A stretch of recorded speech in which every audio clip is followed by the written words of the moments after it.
Assalamu alaikum, j'espère que vous allez bien. C'est Medicine Definitely et on va compléter la série de cours de module de la sémiologie hématologique qui est destinée pour les étudiants de la troisième année médecine concernant la quatrième unité qui est l'unité de l'appareil digestif et des organes hématopoïétiques. Et le cours d'aujourd'hui, c'est la sémiologie de la splénomégalie. J'espère que cette série est bénéfique pour vous. Abonnez-vous sur la chaîne YouTube et partagez-vous la vidéo avec votre collègue. إذا عجبكم الفيديو ما تنساوش ديروا انجم راح نخلي لي القناه تاعي الانستغرام و التليجرام في البوت دانفو اللي حاب يطرح الاسئله تاعو يطرحهم ثم كله في لي كومونتير راح تلقاو رابط هذا الكور في لاشين دو تليجرام اللي حاب يرجع له يمبريميه ولا يقرا منه اي سي بارتي صلوا على النبي. Donc, bismillah, on commence par une introduction. Donc, tout comme le ganglion, la rate est un organe lymphoïde qui a une double fonction. La première fonction, c'est d'épuration des antigènes et de défense immunitaire immorale et cellulaire. Mais tout simplement, la rate et les ganglions lymphatiques, ce sont des organes du système lymphatique qui a un rôle très important dans la réponse immunitaire du corps qui va éliminer les antigènes et donc elle va participer à la défense donc immunitaire. On comprend que toutes les conditions conduisant à la prolifération lymphocytaire produisant des adénopathies, donc les adénopathies, donc c'est l'augmentation de taille des ganglions lymphatiques jusqu'à donc palpable, d'accord. Et donc les mêmes conditions peuvent produire aussi une splénomégalie, donc راح نشوفوا بعد en détail les étiologies. Mais شدوا في بالكم باللي donc une réponse immunitaire accrue, un antigène rebelle, d'accord, qui nécessite un grand nombre des lymphocytes pour attaquer ce germe-là, donc peuvent donner une splénomégalie. Et بعد كي نوصلوا les étiologies راح تفهموا بلي la splénomégalie تقريبا في اغلب الوقت elle est présente lorsqu'on a un syndrome infectieux, d'accord. Ainsi la conduite à tenir devant une adénopathie est aussi donc valable devant une splénomégalie, à l'exception de la pensée qui est très dangereuse. Donc, apparemment, les deux doivent avoir des indications limitées et très rigoureuses concernant lorsqu'on va pratiquer sur la rate qui est nommée par la ponction splénique et parce que c'est une procédure invasive, douloureuse, d'accord, et dangereuse en même temps. Et va donner vraiment des saignements graves et ça arrive non seulement à la rupture de la rate, c'est une condition vraiment mortelle et وصراحة ما نستعملوا la ponction splénique seulement dans les conditions claires et bénéficiées pour le patient et en dehors de tout risque, d'accord. Voilà. Une autre particularité de la rate est sa situation sur la circulation hépatoportale, ce qui est en fait est un organe vasculaire et explique l'hypertrophie mécanique au cours de de l'hypertension portale. Allez, نديروا un petit rappel sur la circulation hépatoportale. Et fois, c'est une circulation, fait la référence d'un système des vaisseaux sanguins et transporté dans le sang t'as les intestins au foie, puis la filtration dans la cavité droite du cœur qui va passer par les veines hépatiques, puis la veine cave inférieure, la cavité droite du cœur par le ventricule droit, puis la circulation pulmonaire.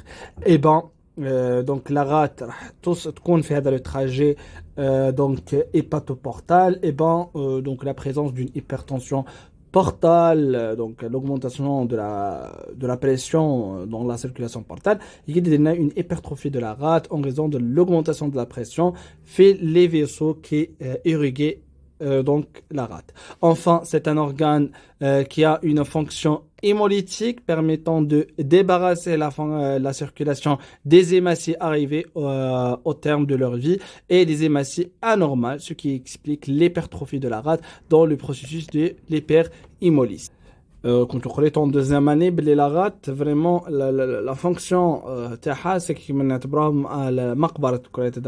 va donner une distraction des globules rouges, les fait le 120 jours, d'accord, et aussi elle va faire une distraction des globules rouges qui sont anormaux, d'accord, Et d'accord, toute réaction à l'inverse où on a une hyperhémolyse, on a des pathologies qui va donner l'hyperhémolyse, vraiment la destruction massive des globules rouges, elle va donner une augmentation du taille de la rate. D'accord? Ça, comme définition, c'est quoi la splénomégalie? Donc, la rate est un organe lymphoïde thoraco-abdominal, d'accord, localisé dans l'épicondre gauche et vraiment spécifiquement se situé entre le 9e et le 11e côte gauche, ce qui est la place dans la partie supérieure de l'abdomen, d'accord, dans la partie supérieure de l'abdomen à gauche, d'accord, on trouve la rate est placée en dérivation entre la grande circulation et la circulation portale adrénale ce qui explique son hypertrophie au cours de l'hypertension portale. C'est un organe hématopoïétique entre le 3e et le 5e mois de la vie intra-utérine et peut le redevenir dans certaines pathologies. Mais tout simplement, pendant les premiers mois de la vie intra-utérine de fœtus, exactement ben la 3e et la 5e mois, la rate, c'est un organe lymphoïde, hématopoïétique, elle va produire les cellules sanguines. Mais chez les adultes, la rate, elle va perdre cette capacité hématopoïétique mais une réactivation au cours de quelques conditions pathologiques, d'accord, comme certaines formes d'anémie, d'accord, où l'activité et elle va produire des cellules sanguines, d'accord. C'est le plus volumineux organe de l'organisme, elle pèse entre 150 à 250 grammes, vraiment c'est important, et la splénomégalie correspondant à une hypertrophie splénique, ce qui est toujours pathologique chez l'adulte. Donc, ne passez pas à côté les splénomégalies. Il y a des conditions physiologiques à la splénomégalie. Elle devient alors palpable à l'examen clinique et qui se détaille après. D'accord? Pour la structure de la rate, donc, comme vous savez, on a fait l'anatomie et aussi en histologie, mais on va faire un petit rappel. Donc, la capsule, c'est la première constitution de la rate. La rate est entourée entièrement d'une capsule, comme le foie et le rein, d'accord. C'est une capsule conjonctive, donc contenant des fibres musculaires lisses, laquelle naissent des cloisons divisent l'organe en compartiments. Puis deuxième partie, c'est la pulpe. D'accord, on a deux types, pulpe blanche et rouge, représente environ 75% du volume de l'organe, comprend les sinus veineux et les cordons spléniques ou le cordon de Billroth. Et concernant les sinus veineux, ce sont des espaces qui remplissent au sang où les cellules sanguines, elle va circuler de façon lente. Et pour les cordons spléniques, on a les structures cellulaires qui sont riches par les lymphocytes B, T et les macrophages. D'accord? Troisième constitution, c'est le pulpe blanche, donc représente 5 à 20% de la masse totale de l'organe, fait des lymphocytes T et B. Donc, les lymphocytes T forment un manchon lymphoïde périartériel autour d'une artère centrale. Et les lymphocytes B, les corpuscules de Malpighi, qui sont les follicules lymphoïdes, donc primaires ou secondaires, d'accord, que en détail l'anatomie, autour d'une artère centrale excentrée, d'accord. C'est pas la peine vraiment de détailler dans la structure anatomique, d'accord? Et quatrièmement, on a la zone marginale qui forme une frontière entre le pulpe blanche et rouge, entre les deux, contient les lymphocytes B mémoire, les LB mémoire, d'accord? Des plasmocytes et des macrophages et des cellules présentatrices de l'antigène. Et cette zone, vraiment, elle est importante dans la réponse immunitaire de la rate, où il y a les sites, les cellules immunitaires qui interagissent avec l'antigène. D'accord? Puis, qu'est-ce que nous avons? Donc, la pathologie. Pour la pathogénie, donc les mécanismes impliqués dans l'augmentation du volume de la rate sont plusieurs. La première, c'est l'hyperplasie par l'augmentation de la cellularité et la vascularisation. Ça moi la rate hyperfonction. Tout simplement, dans cet mécanisme راح نلقوا l'augmentation du nombre des cellules et des vaisseaux sanguins dans la rate بسبب la stimulation excessive du système immunitaire qui va donner une hyperfonction de la rate et bah une augmentation de la destruction du globule rouge et voilà donc l'augmentation de la taille, d'accord. Deuxièmement, on a l'hypertension portale avec la congestion splénique secondaire. Mais l'hypertension portale qui se causée par n'importe quelle cause, comme par exemple la cirrhose, donc au cours de cirrhose, l'inflammation du parenchyme donc hépatique, on trouve l'augmentation de la pression dans la veine porte et cette augmentation de la veine porte, elle va donner une congestion de la rate et une hypertrophie, d'accord.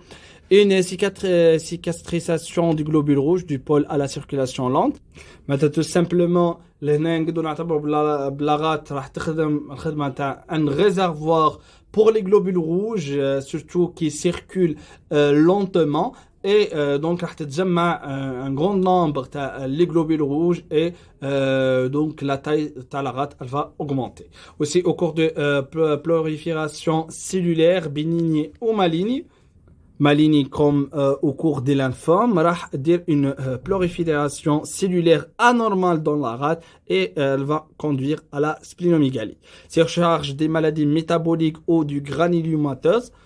Et pour les conséquences de la splénomégalie, en première du temps, on va marquer l'hypersplénisme, la rate hyperactive dans la destruction des cellules sanguines qui va entraîner après une anémie, une leucopénie, c'est la diminution des globules blanches et on a aussi une thrombocytopénie, donc elle va donc toucher les trois lignes, d'accord, les cellules sanguines. D'accord. On trouve aussi une hémodilution, donc l'augmentation du volume de la rate, une dilution du sang et donc une perturbation sanguine, donc les compositions et leur fonction vraiment le sang est altéré, d'accord. بسبب ان l'hématocrit راح تهبط et بسبب aussi la concentration des globules rouges dans le plasma est diminuée, donc l'hémodilution. Aussi, elle va donner l'hypertension portale, une splénomégalie importante, une augmentation de la pression, fait la circulation portale et elle donner des conséquences sur la circulation sanguine et la fonction hépatique aussi, parce que la veine porte elle passe pour les deux, d'accord, pour la rate et le foie. Donc l'augmentation, si l'étiologie de l'hypertension portale est hépatique, on a des conséquences sur la rate. Si le contraire est juste, d'accord. Ça. Comment poser le diagnostic d'une splénomégalie? Donc, les principales circonstances de découverte sont asymptomatiques dans la plupart du temps. Donc, fortuite lors d'un examen clinique minutieuse, d'accord, et donc généralisé. Une splénomégalie peut être relevée à l'examen clinique par une douleur localisée dans l'hypocondre gauche. Il s'agit d'une sensation de pesanteur parce que j'ai fait que c'est. Quel est le type de douleur splénique? C'est pesanteur. يحس الباتيون كشغل راهو كاين ثقل في ليبيكوندر غوش حاجه كشغل راهو يقول لك حاط عليه مش عارف انا حاجه رزينه في ليبيكوندر غوش, d'accord. Une sensation de plénitude gastrique aussi parce que sont en relation, d'accord, toujours comme l'estomac des troubles dyspeptiques voire des douleurs abdominales. Ou la deuxième situation, la survenue d'une fièvre prolongée, souvent accompagnée des sueurs nocturnes, d'un amaigrissement significatif, plus de 10% du poids corporel en moins de 6 mois, dans un contexte d'une altération de l'état général. Et لهدايا راح نعطيكم une information معليش تقراو en 4e année, ce sont vraiment les caractéristiques d'un syndrome infectieux, d'accord. Parce que le syndrome infectieux, lorsqu'un germe يدخل l'organisme et يقدر la réponse immunitaire, donc elle va vraiment, elle va donner des signes typiques, d'accord? راح يمد la fièvre, راح يمد les frissons, يحس بالقشعة البرودية le patient. راح يمد aussi, si ne donne pas une fièvre ou une frisson, راح يمد une polypnée, d'accord? ولا راح يمد une hypothermie, et elle va donner une splénomégalie à l'examen clinique. Parce que vraiment, alors, ça une irradiation de la réponse immunitaire et donc la taille est augmentée. معناتها plus de 60% des syndromes infectieux, on trouve une splénomégalie. Je fais aller bien comme il faut, d'accord? Troisièmement, parfois une complication vasculaire splénique liée à une infarctus splénique ou un hématome sous-capsulaire.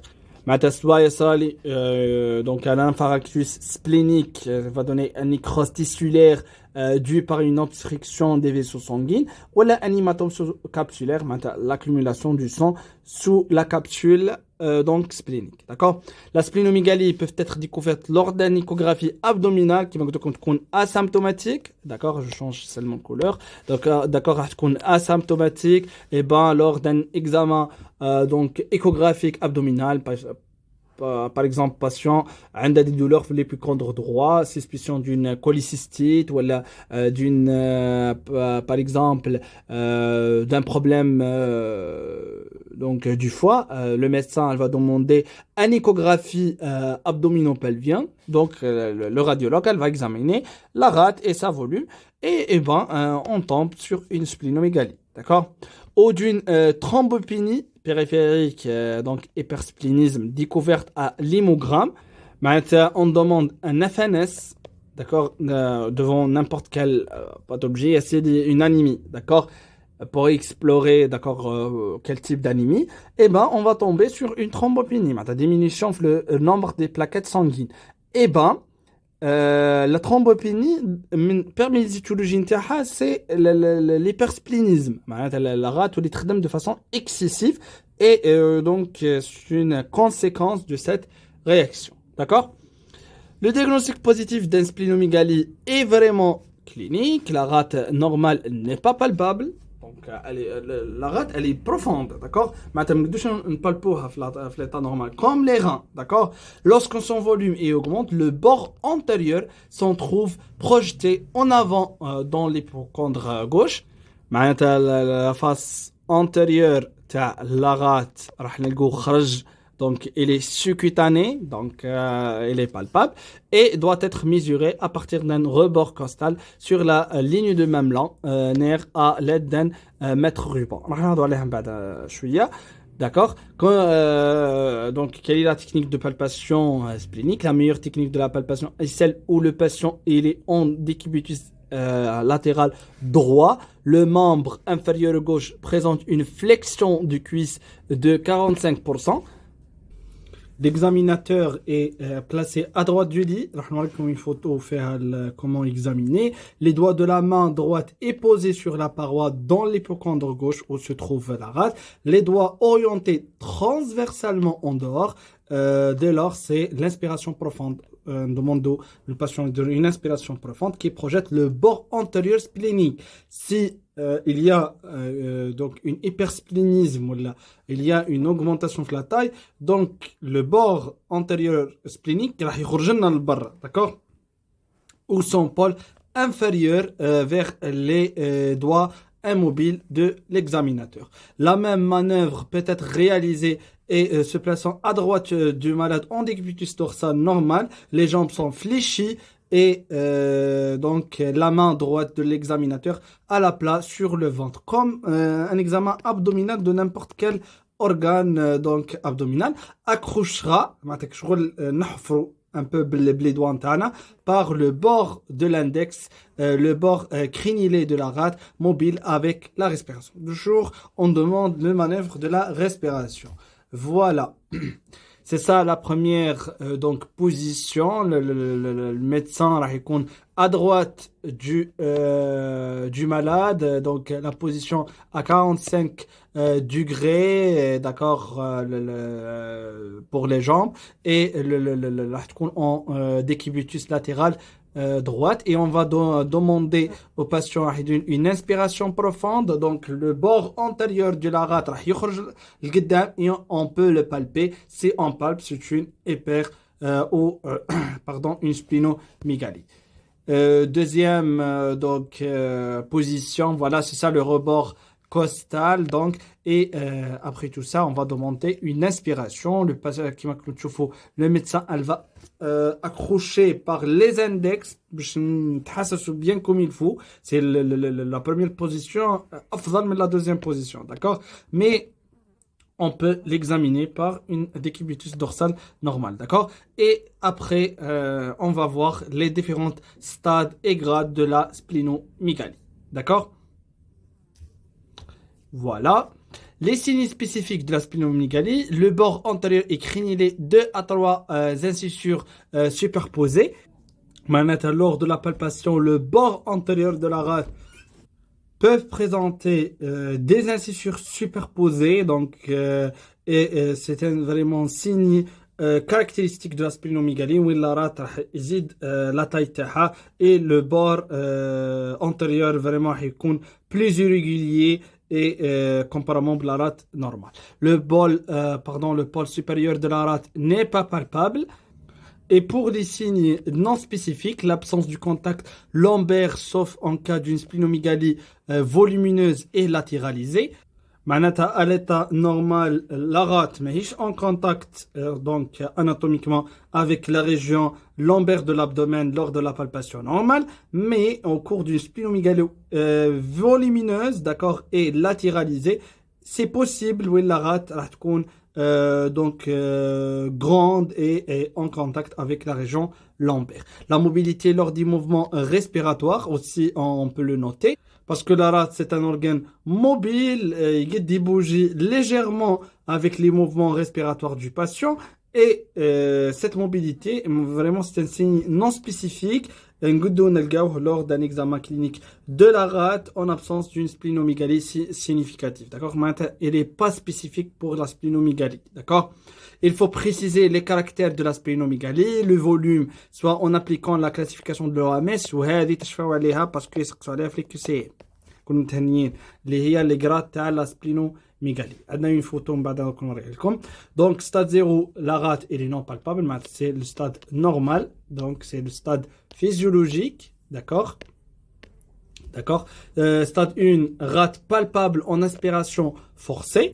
Demandons le patient une inspiration forcée, ben يخرج bien comme il faut. حتى ولو كانت c'est pas significatif la splinomégalie. Vraiment, راح نقدو نبالبيو le bord antérieur. Stade 2, rate palpable en respiration normale sur la ligne mamelonnaire gauche et ne dépasse pas une ligne horizontale passant à égale la distance entre le rebord costal et l'ombilique. راح نوريكم بعد les photos. معناتها toujours راح تقعد فوق l'ombilique, d'accord, ما تهبطش تحت l'ombilique. Stade 3, rate descendant en dessous de cette ligne, sans dépasser la ligne horizontale passant par l'ombilique. Et stade 4, la rate dépassant cette dernière ligne, mais ne franchisse pas l'horizontale passant à égale la distance entre l'ombilique et le symphyse pubien. معناتها راح تفوت لهنا l'ombilique بصح ما تلحقش السيمفيس pubien. راكم متخيلين حتى لوين لحقت. تخيلوا من l'hypocondre gauche jusqu'à la symphyse pubienne, c'est la partie inférieure de l'abdomen. Vraiment, le stade 4 va être très géante. Et le stade 5, c'est une rate descendante en dessous de cette ligne, le symphyse pubien. D'accord? Donc, on note et on mesure ces caractères par les débords spléniques en centimètres ou par un établissement d'un calque splénique. كيما لاكالك اللي نستعملوه باش نكتبوا هذاك اللي يجي رزاق ولا اسود اللي باش نكتبوا سور دو بابي. هذا الكالك راح يجي اون بابي نبلاصوه سور l'abdomen et باش نماركو la position et la taille تاع la rate. D'accord? Pour la consistance, donc en général ferme et élastique. هذا علاش c'est un organe fragile. D'accord? Et lors, par exemple, des accidents de la voie publique, vraiment, la rate et la condition de la rate, elle est très fréquente. Parfois dure quand la splinomégalie est ancienne. معناتها راح تكون dure في les cas de la splinomégalie avancée. La surface est régulière et la sensibilité en règle elle est indolore, d'accord? Si vraiment qu'il y a une stimulation, par exemple une contusion de la rate, par exemple au cours d'une chute ou d'une vraiment circulation de la voie publique. Donc j'ai une image pour faciliter de comprendre tous les stades d'accord de la splinomégalie. D'accord, voilà. Donc, stade 1, راح تكون une rate normale. D'accord. Et stade 2, قلنا pardon, c'est stade 0 راح تكون normal. Stade 1, قلنا باللي راح la rate elle est palpable uniquement lors de l'inspiration donc forcée. Stade 2 راح تكون palpable في la respiration normale جايه في السite de la ligne mamelonnaire. Voilà, c'est ça le ligne mamelonnaire. Donc passer par le mamelon gauche بلا ما تفوت la distance بين le rebord costal اللي شفناه قبيلك, c'est ça le rebord costal, بلا ما تفوت la région بين le rebord costal et l'ombilique. هذا هو le rebord costal وهذا l'ombilique. ما تفوتش cette partie, d'accord, ما تجيش تحت l'ombilique. Stade 3, la rate راح تجي تحت la ligne mamelonnaire, d'accord, sans dépasser une ligne horizontale passée par le mamelon, pardon, l'ombilique. Et stade 4, قلنا باش تفوت donc le mamelon, comme كيما راكم تشوفوا هي فاتت pardon l'ombilique, باش نقول l'ombilique نقول الماملون, d'accord, تفوت donc l'ombilique et ما توصلش jusqu'à la symphyse pubienne. Mais stade 5 راح تفوت donc le symphyse pubienne راح نديرو en vert, d'accord, et voilà, elle va dépasser la ligne qui est entre l'ombilique et la symphyse pubienne en stade 4, et en stade 5 faites la symphyse pubienne, d'accord. C'est vraiment très grave à ce stade. Dans les cas difficiles, le sujet obèse ou au cours d'une acide, la meilleure technique reste l'échographie splénique, d'accord. Elle permet de mesurer la taille de la rate, étudier la structure du parenchyme splénique. Vraiment, c'est un examen fiable pour étudier la rate, rechercher l'existence des anomalies associées, comme les hépatomégalies, d'accord, parce que au cours d'une hypertension portale, on peut trouver une hépatomégalie, des adénopathies profondes, des signes d'une hypertension portale, aussi thrombose porte ou hépatique, c'est une étiologie de l'hypertension portale et de la splénomégalie, et dans l'existence oriente le diagnostic étiologique chez la splénomégalie. Donc, on considère que la rate est augmentée de volume lorsque deux de ces dimensions sont anormales, soit pour les valeurs normales on a de 12 à 14 cm pour le grand axe, la longueur, et 4 à 8 cm pour l'axe transversal. Et le troisième critère c'est de 6 à 12 pour l'axe antéro-postérieur ou la largeur, d'accord, اللي هو العرض. يبقى زوج من هذم ثلاثة يكفوا باش نقولوا c'est une splénomégalie, d'accord. Ça, quels sont les diagnostics différentiels avec la splénomégalie? Ils reposent sur l'examen clinique. Donc l'ENEA, لازم نعرفوا par exemple les douleurs ulcéreuses, par exemple, hein. Les douleurs pancréatiques. كلهم يقدوا يديروا لنا دي douleurs في l'épicondre gauche. Et ben في l'épicondre qui يجينا douleur في l'épicondre gauche مش toujours c'est la rate. Donc on va examiner, on va donc voir la symptomatologie et donc on va regrouper les signes pour prendre un syndrome. Et ben donc on va décider c'est une donc pathologie splénique ou là c'est une autre pathologie, par exemple hépatique, surtout lobe gauche, d'accord, parce que une irradiation épigastrique qui يعطي في l'épicondre gauche les douleurs نتاعو, ou là ce sont d'origine pancréatique ou là d'origine donc de l'estomac comme les crises ulcéreuses. L'échographie abdominale, voire l'examen tomodensitométrique abdominal sont donc nécessaires en cas des doutes. Le diagnostic est celui des tumeurs de l'hypogondre gauche, comme un tumeur colique de l'angle gauche, un grand rein tumoral gauche, un tumeur de la queue du pancréas, d'accord, qui m'a comme le pancréas, surtout le queue, une irradiation de l'hypogondre gauche, voire du lobe hépatique gauche aussi, elle va donner une symptomatologie comme des douleurs abdominales localisées dans l'hypogondre gauche, d'accord? Voilà, donc sixièmement ou septièmement, donc le diagnostic étiologique de la splénomégalie. Le diagnostic étiologique d'une splénomégalie donc se base sur l'interrogatoire. On recherche une notion de fièvre, ictère, des antécédents hépatiques, donc on va orienter vers l'hypertension portale et l'hématologique pour préciser est-ce que le patient a une hémolyse, a un problème ou une distriction fait les globules rouges, d'accord, ou les autres cellules sanguines, et préciser ça, les circonstances et la date de découverte, est-ce que ancienne ou la récente, d'accord. L'examen clinique systématique qui recherche une pâleur, un ictère et des adénopathies et une hépatomégalie ou une acide, et il faut réaliser un schéma daté de la splénomégalie, d'accord. Par exemple, pâleur et un ictère va orienter vers un syndrome hémolytique, d'accord, parce que la destruction massive des globules rouges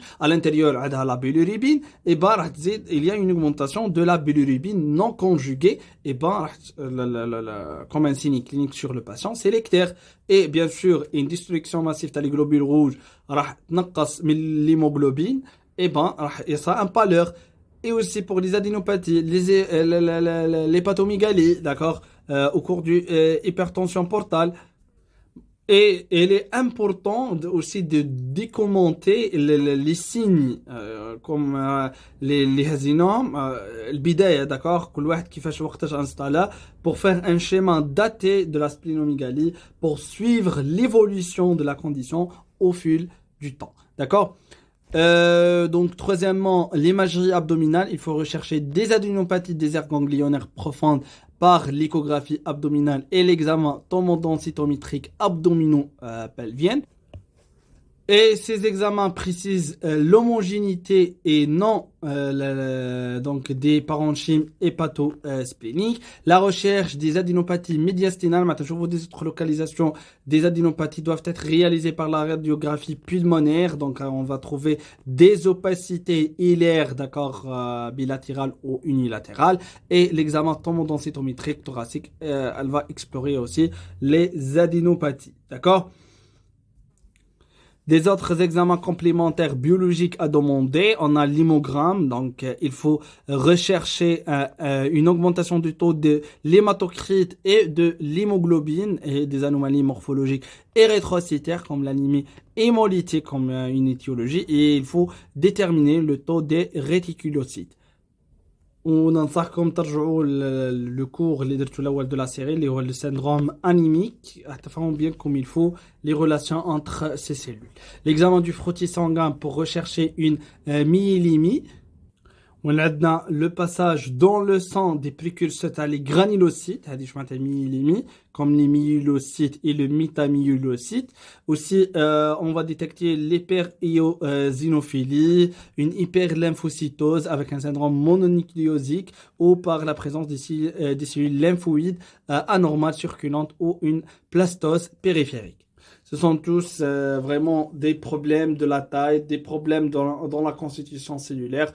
Du sang, d'accord. En fonction de ces informations sera indiqué ou non la réalisation d'un myélogramme, c'est un examen invasif vraiment, d'accord, qui on peut décélérer une infiltration cellulaire non détectable sur le frottis sanguin. Maintenant le frottis sanguin n'a une grande information sur l'état cellulaire, mais qu'il y a une altération, donc on dit une myélogramme fait la moelle osseuse, d'accord, qui on peut détecter une tricholocyte, des cellules lymphomateuses, des histiocytes ou des macrophages de surcharge. C'est la maladie du Gaucher. Une anomalie في les cellules hématologiques qui est vraiment peuvent causer comme des leucémies, des tumeurs sanguines, d'accord, ou de macrophages remplis des parasites comme le cas de Calazar, les هضرنا عليها في le cours تاع le leishmaniose, d'accord. Le myelogramme peuvent être complétés par une étude anatomopathologique, d'accord, une étude anapathe, donc on va faire une biopsie ostéomédulaire, d'accord, de la moelle donc osseuse à la recherche d'une myelofibrose, donc une inflammation, une cicatrisation du tissu de la moelle osseuse et d'une localisation médulaire d'un donc lymphome qui est vraiment un état qui met en jeu le pronostic vital du patient. Bilan hépatique est demandé et une ponction de biopsie hépatique. Donc, une ponction biopsie hépatique est indiquée en cas d'une cholestase intrahépatique ou d'une constatation du foie érythrogène en l'échographie hépatique. Est-ce qu'il y a vraiment une cause hépatique évidente qui va donc causer par exemple l'hypertension portale et va donner une splénomégalie. Recherche un syndrome inflammatoire, on recherchait des signes biologiques témoignant l'existence d'un syndrome inflammatoire, les leucocytoses avec une polynucléose, un VS accéléré la première heure, une CRP positive, donc ce sont des examens normaux, un fibrinogène augmenté, l'augmentation de alpha de globuline, qui c'était le marqueur, mais les marqueurs du syndrome inflammatoire, aussi l'hypergamma-globulinémie, d'accord, ce sont tous des signes d'un syndrome inflammatoire, d'accord. Et au cours du syndrome inflammatoire, il y a une production excessive les cellules sanguines, et donc une hypersplénisme et une augmentation de la taille de la rate, d'accord. En fonction de l'orientation étiologique à une sérologie comme le MNI test donc pour la mononucléose infectieuse. C'est une maladie en infectieux, d'accord, en 4e année, c'est pas la peine d'entrer dans les détails. Une sérologie de la VH, une sérologie de la toxoplasmose peuvent donner donc c'est une irritation parasitaire et une IDR au cours d'une infection bactérienne par les Mycobacterium tuberculosis qui va donner le tuberculose. Donc les causes de la splénomégalie sont multiples. Les causes de splénomégalie d'origine hématologique sont les hémolyses congénitales comme la bêta-thalassémie ou le drépanocytose اللي هو فقر الدم المنجلي. ولا تقدر تكون اسكيز comme au cours de l'anémie hémolytique auto-immune وين راح تصنع la splénomégalie بسبب la destruction accrue des globules rouges. Donc les syndromes prolifératifs au cours d'une leucémie myeloïde chronique on تقراها في l'immunologie au cours de polyglobulie معناتها كي نديروا الباسيون نديروا له donc une affaire احنا نقول l'hémoglobine le globule rouge راح يكونوا augmentés. Aussi la thrombocytémie au cours de leucémie aiguë myeloïde, d'accord, et donc au cours aussi de la splénomégalie myeloïde primitive et donc une prolifération anormale des cellules souches hématopoïétiques, ce qui a entraîné une augmentation de la taille de la rate, d'accord, et au cours des hémopathies lymphoïdes, donc au cours des leucémies lymphoïdes chroniques, la leucémie à tricholocytise et aussi la maladie de Waldenstrom. Aussi, au cours de la maladie de Hodgkin, on a une hyperlymphocytose en hématologie en 4e année. Au cours des lymphomes non hodgkiniens, donc la splénomégalie, c'est l'accumulation des lymphocytes dans la rate, quelle que soit donc le raison de la présence des tumeurs lymphoïdes dans cette région. Deuxième étiologie, c'est l'hypertension portale, donc toute hypertension portale peut s'accompagner d'une splénomégalie parce que la veine porte le foie et la rate. Dans les étiologies sont une thrombose ou une atrésie, donc problème de la paroi de la veine splénique, une pathologie pancréatique peuvent donner aussi une hypertension portale. Toute chose qui va donner une obstruction comme une thrombose, une atrésie, une cavernum portale, d'accord, une compression ganglionnaire ou tumorale intrinsèque ou extrinsèque, une cirrhose alcoolique, post-hépatitique. On a aussi les hémochromatoses ou la maladie vino-occlusive, donc il y a une occlusion des veines ou une fibrose hépatique congénitale. D'accord? Avec des problèmes de fibrose qui va donc serrer l'avant-porte parce qu'il faut atteindre le foie, et ben elle va créer une hypertension portale. Un syndrome du Budd-Chiari primitif ou secondaire à un syndrome myéloprolifératif. Le syndrome de Budd-Chiari primitif راح تصرني donc des anomalies ou des troubles vasculaires affectant les veines hépatiques de façon directe. Et parmi ces anomalies, par exemple les thromboses veineuses, les malformations vasculaires congénitales ou asquises, et donc des occlusions les veines hépatiques et une hypertension portale. Qui le syndrome de Chiari secondaire, le syndrome myéloprolifératif. Des troubles flammo-osseux comme par exemple la polyglobulie ou par exemple la thrombocytémie essentielle. Le risque de la formation des caillots sanguines et obstruction des veines hépatiques, c'est l'hyperglobulie, les globules rouges. Comme un caillou obstruer les veines hépatiques. Aussi, les tumeurs de voisinage peuvent donc obstruer aussi les tumeurs abdominales comme le cancer du foie, du pancréas, du rein. Il comprimer les veines hépatiques et le syndrome de Budd-Chiari. Au cours aussi de l'insuffisance cardiaque congestive chronique, on a l'augmentation veineuse du système hépatique, la sémiologie cardiaque, et elle va donner une obstruction des veines hépatiques, ou au cours d'une péricardite congestive, qui est une situation vraiment rare, où on a une inflammation et un épaississement du péricarde, et les décomprimer les veines hépatiques et va donner le syndrome de Budd-Chiari. Aussi au cours des maladies infectieuses, donc au cours des infections parasitaires comme le paludisme, par exemple la parasito, donc la splénomégalie associée à la fièvre et des premiers accès de palustre. Au cours du paludisme viscéral évolutif, la splénomégalie est souvent très importante. Une autre pathologie parasitaire comme le leishmaniose viscérale, aussi comme le balasiose intestinale, que c'est une infection parasitaire à l'origine des douleurs abdominales, des diarrhées et avec du sang flécelle, et donc elle va s'accompagner aussi avec une splénomégalie, une hyper-eosinophilie. D'accord? L'évidence bien sûr des œufs de S monsoni la parasite dans les biopsies rectales et hépatiques parce que va donner des signes rectales.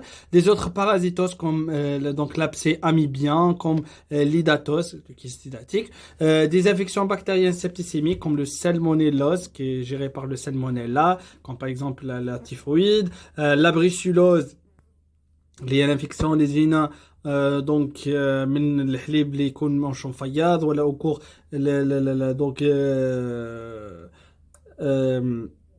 des expériences ولا الخدم اريس comme par exemple كي نديروا لو ميزبا اللي هي l'accouchement des animaux, et ben le placenta des animaux, elle contient le brucelle, le virus qui donne le brucellose, et un risque de tomber sur une septicémie de brucellose, et elle va donner une splénomégalie. D'accord? Et au cours aussi de tuberculose hématopoïétique, d'accord, on trouve une splénomégalie fébrile, et quel que soit l'aspect à la fanesse. D'accord? Des infections virales, elles sont évoquées dans un contexte infectieux avec un syndrome mononucléoplasique في la FNS. Donc, قلت لكم باش تقراوها ان شاء الله في الquatrième année parce que détail محلف في le syndrome mononucléoplasique. C'est un cours à part. D'accord? Aussi au cours des hépatites virales, une infection par le virus, le CMV, le rubéole, les fièvres éruptives, d'accord? Et des autres vraiment pathologies, aussi la VIH. Aussi au cours des tumeurs primitives spléniques, un kyste idatique, le kyste épidermoïde, des hématomes, d'accord, des tumeurs malignes comme les tumeurs primitives spléniques, bien sûr, une splénomégalie, une angiosarcome, d'accord, et une métastase splénique, d'accord. La splénomégalie de surcharge, donc dans un contexte familial connu, d'accord, on trouve une hépatomégalie, des signes cutanée ou neurologique. Le diagnostic est précocement avant l'âge de 18 ans. C'est la maladie de Gusher, d'accord? Et on peut tomber sur une splinomégalie idiopathique, mais كانش vraiment سبب la splinomégalie, et malgré les investigations diagnostiques, l'indication de la splénoctomie diagnostique se pose donc pour voir l'étiologie. Comme conclusion, la splénomégalie est un problème très fréquent, d'accord, d'étiologie multiple, nécessité un examen clinique et une démarche diagnostique rigoureux pour tomber sur donc les étiologies et le diagnostic final. Qui m'a conclu, merci pour votre attention et bon courage.